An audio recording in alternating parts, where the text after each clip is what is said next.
Okay, hello everyone, and welcome once again to another fruitful discussion on the subject Understanding the Self. Today, we will be talking about the topic the sociological self. Now, before we dive into it, I would like to start the discussion with the definition of what sociology is. Now, sociology is the study of human behavior. Now, sociology is the study of social life, social change, and the social causes and consequences of human behavior.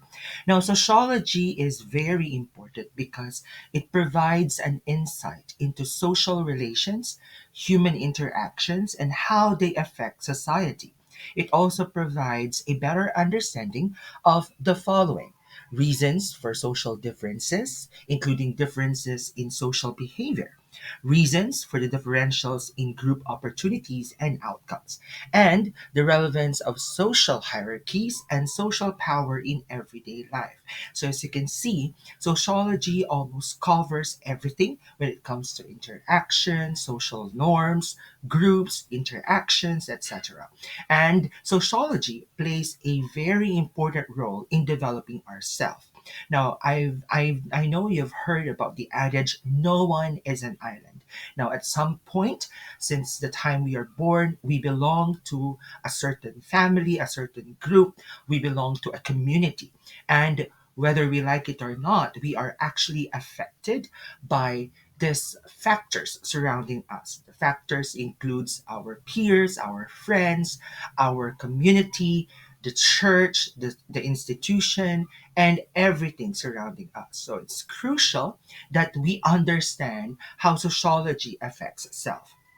Now, if you look at the screen, you'll see the role of sociology in understanding the self. Now, sociology plays a crucial role in understanding the self by examining how individual identities are shaped by social contexts, interactions, and structure. Now, I would like to emphasize that we are all shaped by the society we belong.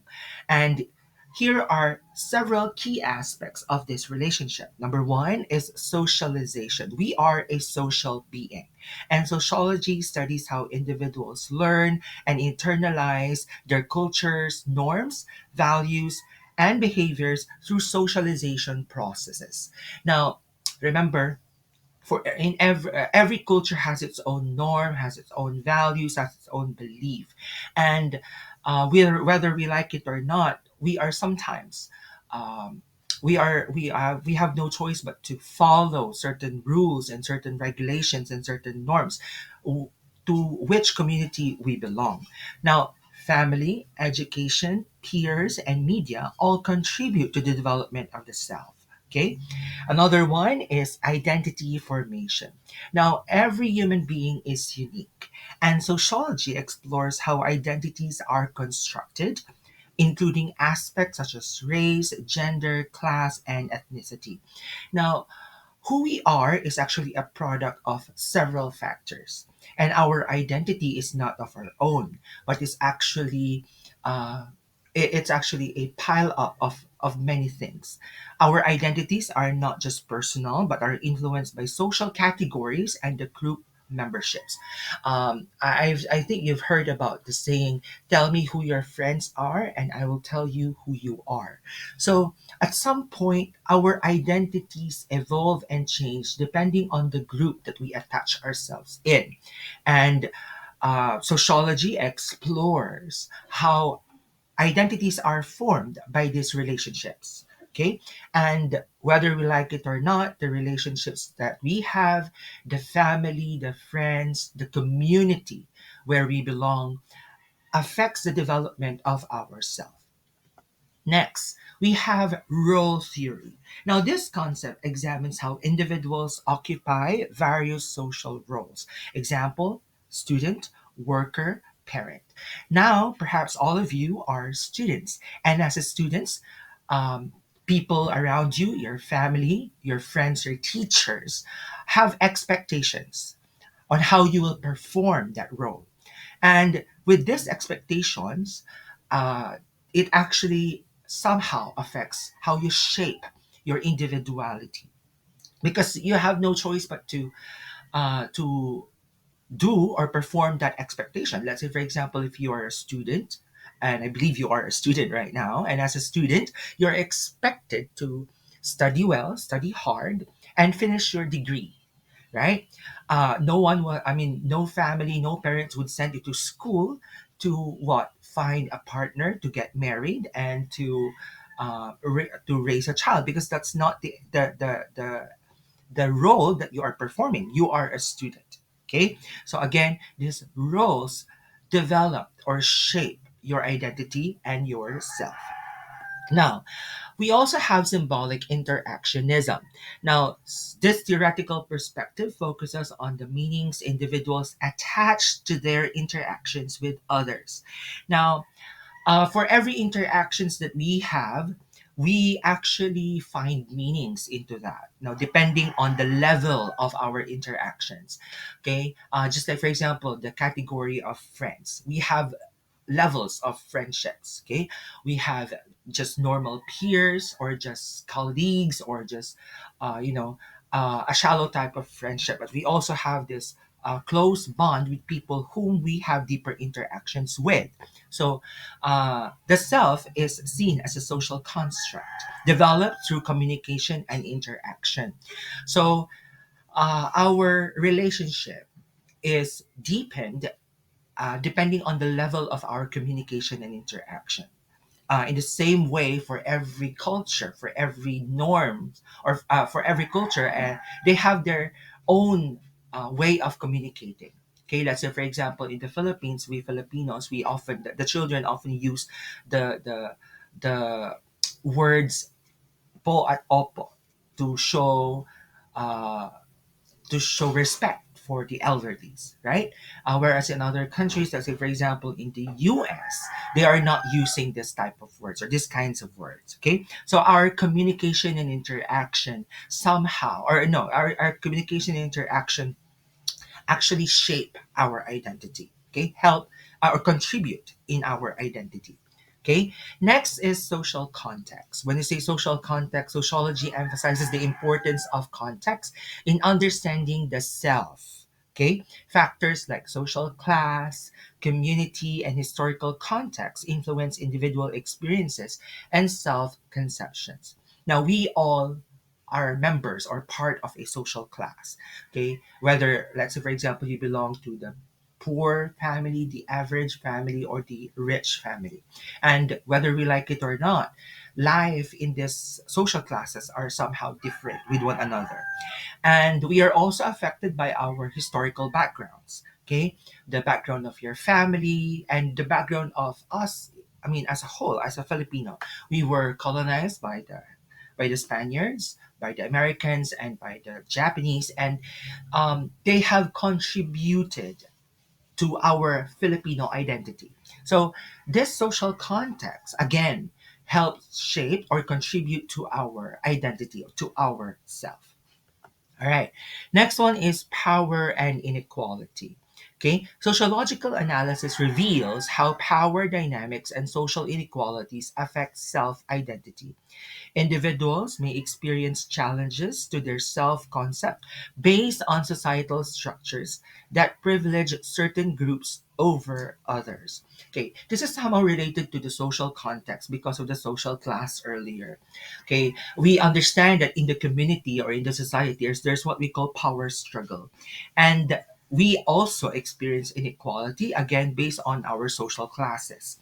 Now, these concepts actually affect us because it helps develop our confidence, our self-esteem, and how we view ourselves.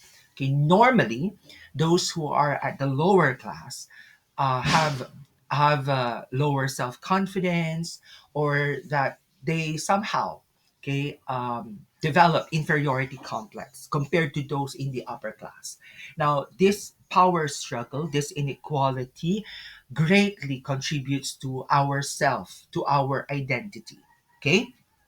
Last one, for the role of sociology in understanding the self, we have what we call the collective identity. Now, sociology examines how individuals relate to larger groups and movements. You know, I've watched a a video in YouTube, and there was actually some foreigners mentioning some qualities of the Filipinos, and they say that Filipinos are very respectful. They're very humble. They're very hospitable. We're very hospitable.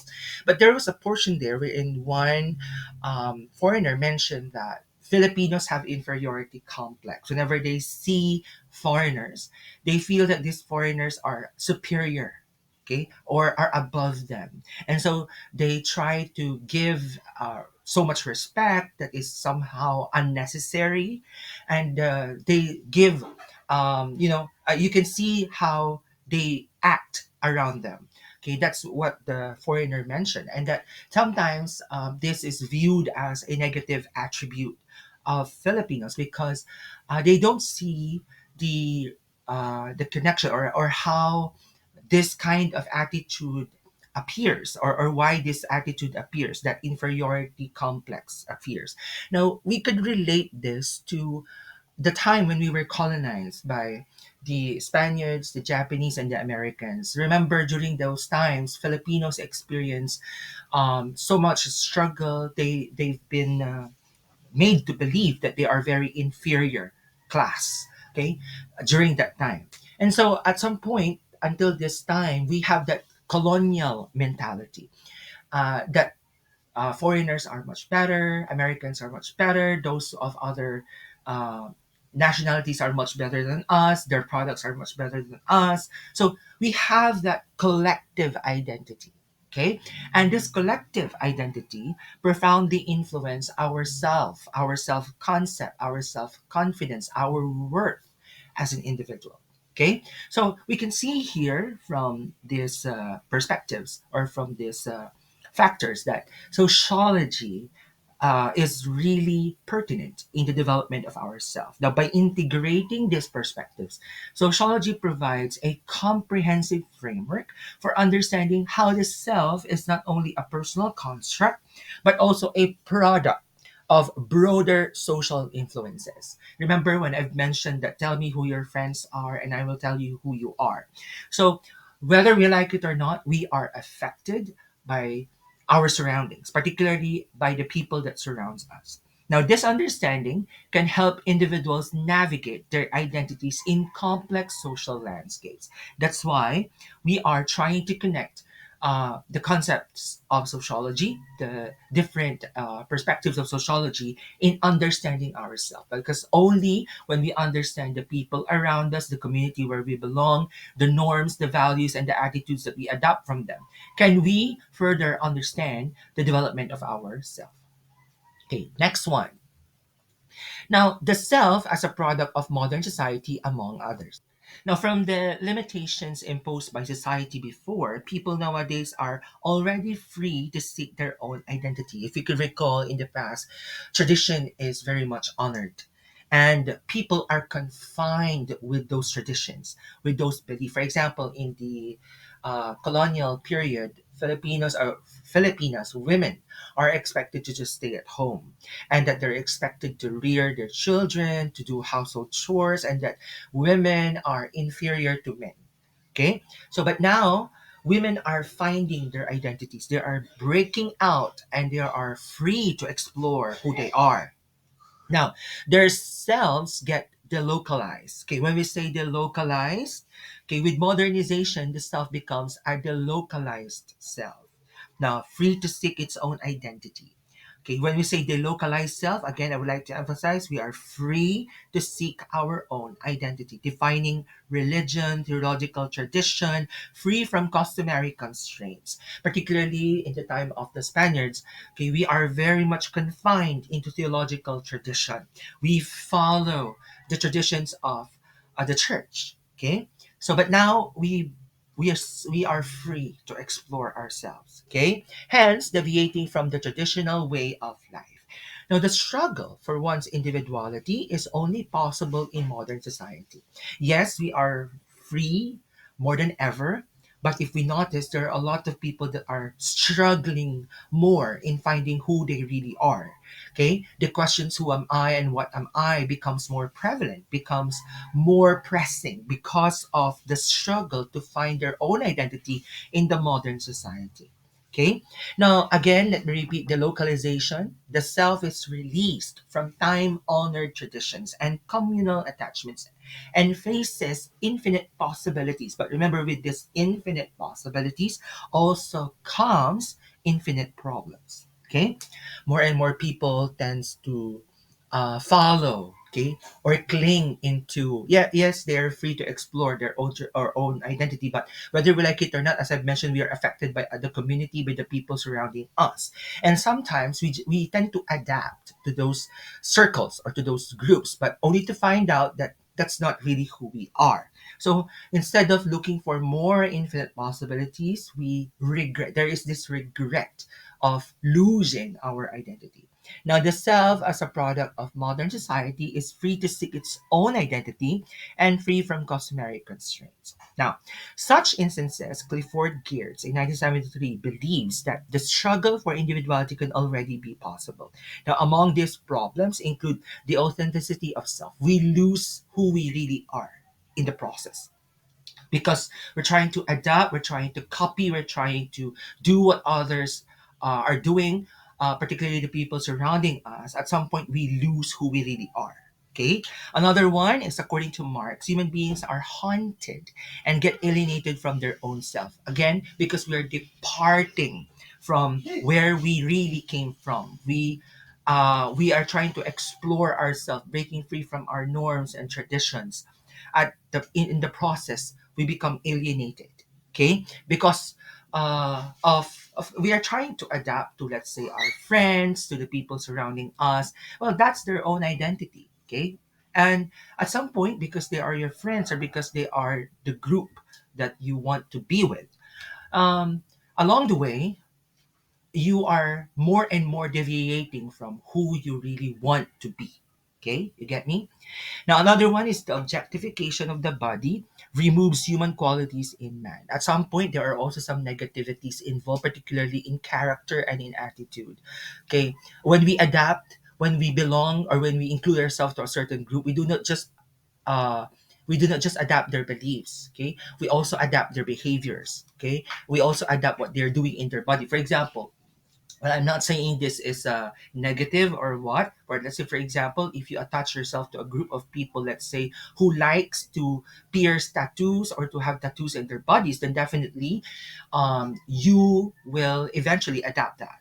And then here comes when you are from a traditional family who doesn't want tattoos, then that's when you become a problem for them. Okay, and for them, you are destroying your body because, let's say, for particularly Christians or some other religious group, your body is a sacred uh, temple. Okay, and that piercing or putting tattoos is actually a form of destroying that sanctity or that sacredness. Okay, so this is an example of the third one, and the last one is the humanization of self. Okay, again, when I say dehumanizing, it is to deprive someone or something of human qualities, personality, or dignity. Again, the word there is to deprive. Okay, human qualities, personality, or dignity. Okay, especially when we attach ourselves to wrong people, to wrong group. Okay, that's where problems come in. Okay, you are subject to, let's say, inhuman or degrading conditions or treatment. Time and time, we have seen a lot of people joining fraternities who undergo hazing, and eventually uh, causes their life. Okay, um, there are scenarios, there are instances wherein a person looking for a group to belong or looking for identity somehow experience dehumanizing experiences or situations. Let's say, for example, those who have committed crimes are then put in jail. And when you're put in jail, you're deprived of liberty, you're deprived of some human treatment. Okay? And because of this, you undergo, or those who are in prison suffer from inhumane conditions or treatment. All right. Now, to understand more the relationship of sociology in developing and understanding ourselves, we have here Mead's theory of the self. Now, George Herbert Mead developed the concept of self, which explains that one's identity emerges out of external social interactions. Again, one's identity emerges out of external social interactions and internal feelings of oneself. Self is not evident at birth, but emerges over time.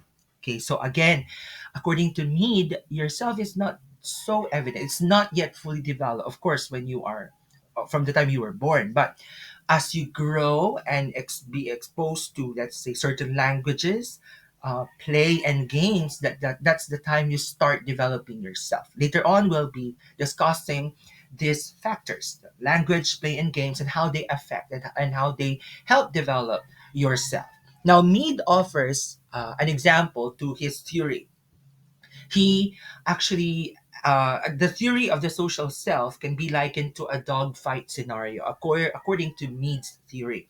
Okay, during a dogfight scenario, remember that once a dog growls, or when a dog growls, some other dog signals the other dog to respond by snarling. So we have this gestural conversation. Okay, by the gesture of the dog when he start growling, some other dogs surrounding him reacted by snarling. Okay, and it arises, this part of Mead's theory. This point of Mead's theory arises from one, social communication. Okay, or how we foresee, and how we, oh no, not foresee, how we adapt to, and how we respond and react to the things that are happening around us. Let's say, for example, when you're communicating with to someone, they will react or respond depending on the tone of your voice. Okay, now our activities, such as observing and interacting with others, responding to others' opinions, and internalizing external opinions and internal feelings about oneself, actually consist or compose the theory of the social self. Okay, now, according to Meads, we have two sides. We have the I and the me side. Now, this is very simple. When we talk about the I, this is the immature version of ourselves, wherein we tend to be spontaneous, impulsive at times. Okay, let's say this is compared by Meads into an egotistical kid with a bad temper and an impulsive one. Okay, so again, it's the immature version of yourself. Okay, it is actually unsocialized at some point. Remember, or children, okay, as they grow up, when you observe them, before they interact with other kids, they tend to isolate play. Okay, they want to do it on their way, and they're very impulsive. They have these tantrums if they don't get what they want. So that's actually the I self. Okay, whereas the me is considered to be the socialized component of the individual, the mature version of the I.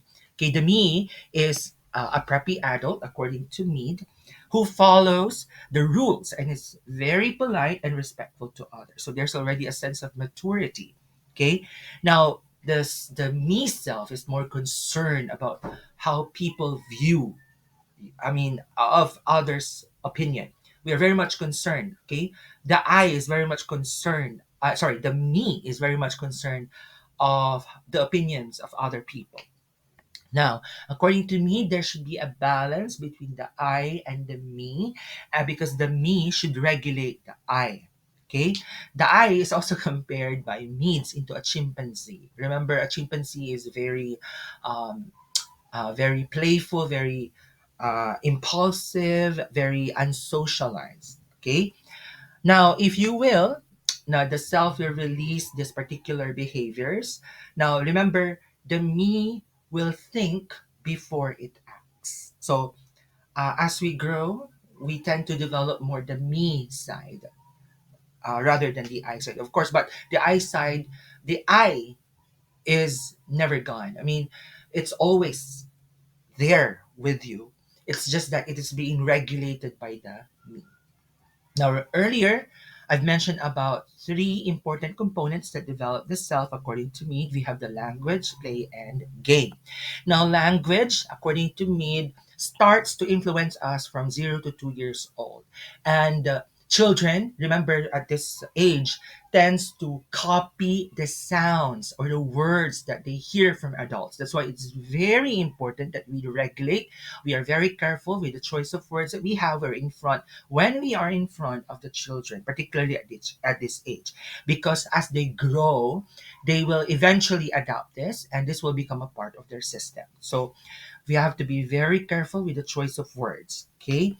Another one is play. Now, from 2 to 6 years old, play develops one's self consciousness. But this is the type of the isolated play, wherein uh, kids somehow start with the isolated play and then eventually start to play with other kids.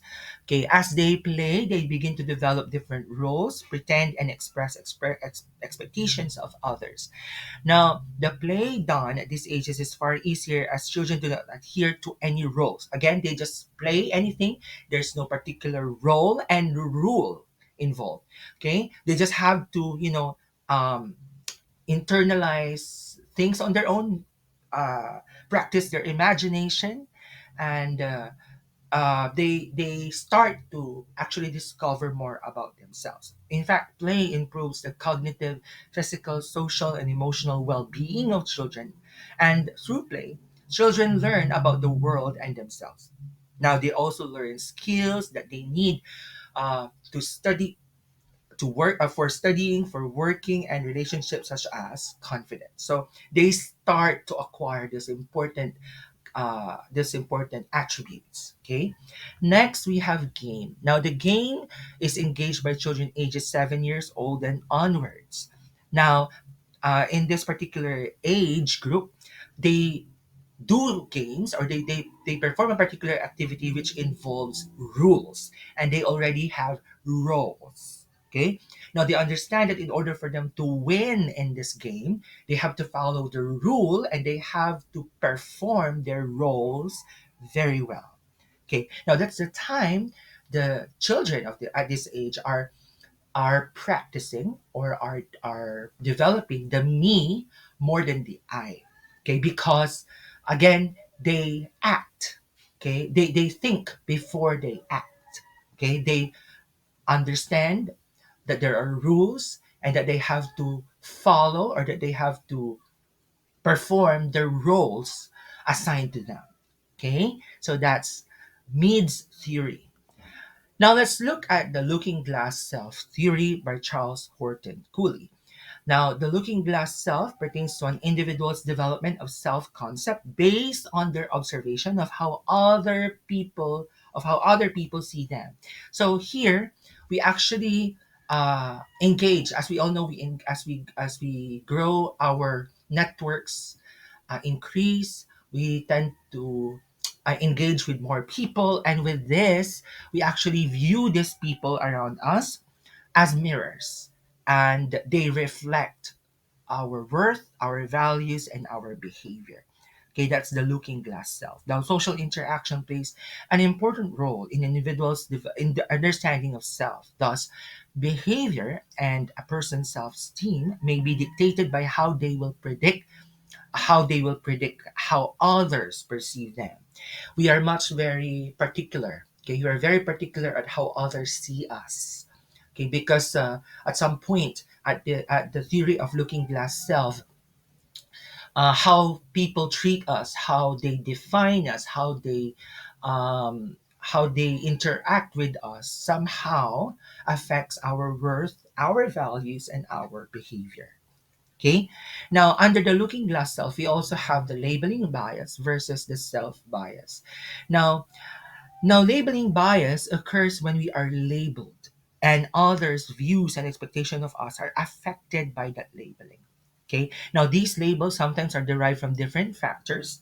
One may be associated with. Now, for example, okay, when during, let's say, a sports activity in school, where young people are playing, for example, and let's say that particular game is soccer. Okay, so um, a guy, or when a lady wants to join soccer, for example, a guy would say that you are a woman, and that women are are not suited for this kind of sport. So there's that stereotyping, there's that label that women are are not good at certain sports. All right, and uh, that's part of labeling. Okay, or another one. Okay, when we say Ilocanos, when we mention the Ilocanos, what comes to your mind?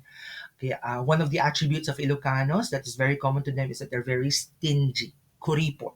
Okay, now that's actually labeling. Okay, and when this continues, okay, and when this label comes deeper, it actually affects the person involved. Okay, at some point, it's being inculcated at the mind of that person. Let's say, for example, yung mga, balik tayo dun sa Ilocano na example.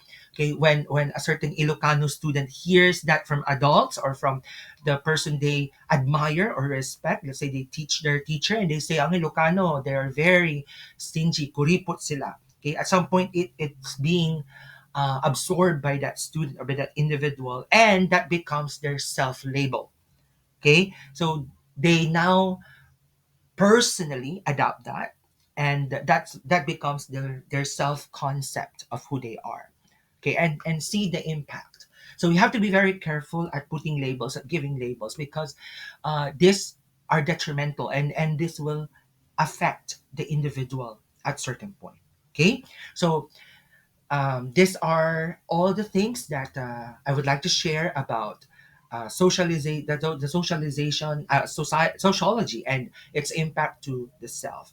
And I hope that as we continue to discover more of ourselves, the lesson here is that we have to be very careful first at choosing our groups, our friends. But there are certain constraints, like we can never choose the family, we can never choose our family, we can never choose our community, but we can always choose who we become. Yes, like for example, in the last part, the labeling, bias, and self bias. People around us will always share their opinions about us, will always share how they view us. But remember, that's just their opinion. Okay, at the end of the day, what matters most is how you view yourself. And we have to stay true to our identity. Okay, we have the choice, okay, whether to adapt or to uh, to nourish who we really are. Okay, so my advice to everyone listening to this particular topic is that continue to discover who you really are, and always follow what is right, always do what is right, and look for people who will help you become a better person. All right, thank you, and God bless.